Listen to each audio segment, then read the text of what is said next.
Hi అండి. Welcome to Telugu రుచులు. మీకు గనక నా వీడియోస్ నచ్చితే లైక్ చేయండి, షేర్ చేయండి, సబ్స్క్రైబ్ చేయండి.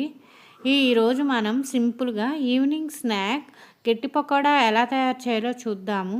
హోటల్ స్టైల్‌లో చాలా సింపుల్‌గా ఉంటుందండి. మీరు కూడా ఒకసారి ట్రై చేసి చూడండి. పిల్లలు ఎంతో ఇష్టంగా తింటారు. ప్రాసెస్‌లోకెళ్దాం. ఇక్కడ నేను 4 పచ్చిమిర్చి, 4 ఆనియన్స్, ఒక 2 రెమ్మల కరివేపాకు వేసుకొని వీటన్నిటిని కూడా బాగా మిక్స్ చేసుకోవాలి.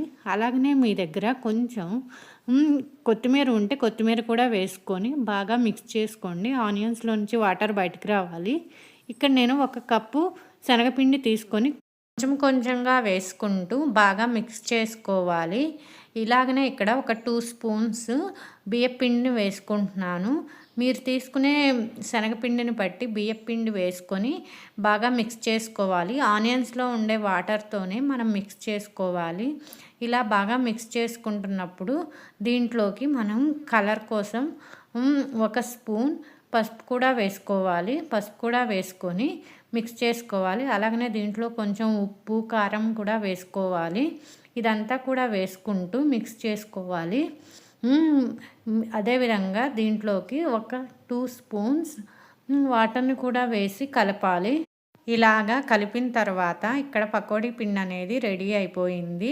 ఇక్కడ కొంచెం వాటర్ వేయటం వల్ల లూజ్ వచ్చింది. అందుకని నేను కొంచెం శనగపిండి కూడా వేసుకొని మళ్ళీ కలుపుకున్నాను. ఇలాగా మిశ్రమం అంతా రెడీ అయిపోతుందండి. ఇలా మిశ్రమం అంతా రెడీ అయిన తర్వాత డీప్ ఫ్రైకి సరిపడా ఆయిల్ పెట్టుకొని సిమ్లోనే ఉంచుకోవాలండి. మీడియం ఫ్లేమ్లో ఉంచుకొని మనం తీసుకున్న కలిపి పెట్టుకున్నటువంటి పకోడీ పిండి మొత్తాన్ని కూడా ఇలా వేసుకోవాలి. కొంచెం కొంచెంగా వేసుకోవాలి.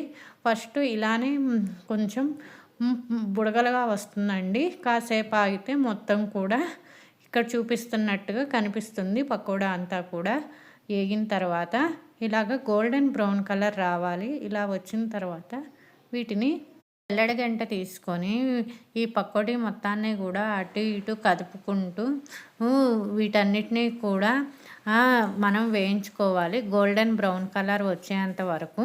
ఇక్కడ చూపిస్తున్నట్టుగా గోల్డెన్ బ్రౌన్ కలర్ రావాలండి.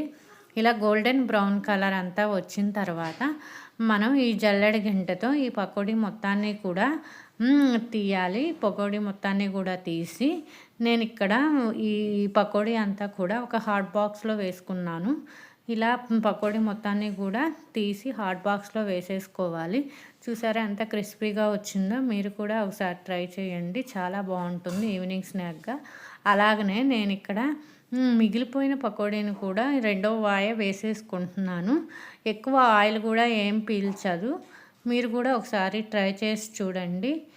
ఇలా గోల్డెన్ బ్రౌన్ కలర్ రావాలి.